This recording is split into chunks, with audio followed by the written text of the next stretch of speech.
रुपेश, खरं तर मागील 20 वर्ष म्हणजे जवळपास 25 वर्षापासून तू स्वतः ह्या संघटन ह्याच्यामध्ये काम करतो, राजकारण आणि समाजकारणामध्ये काम करतो.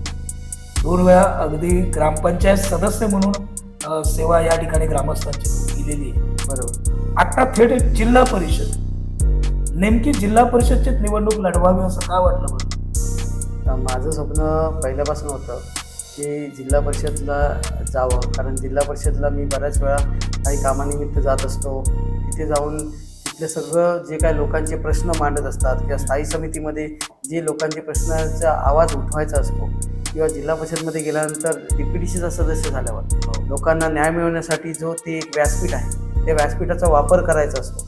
तो वापर कसा करायचा आहे, काय करायचं आहे आणि लोकांना त्यामार्फत कशा संधी उपलब्ध करून द्यायच्या आहेत, यासाठी मी खूप वर्ष मी त्यासाठी वाट पाहत आहे.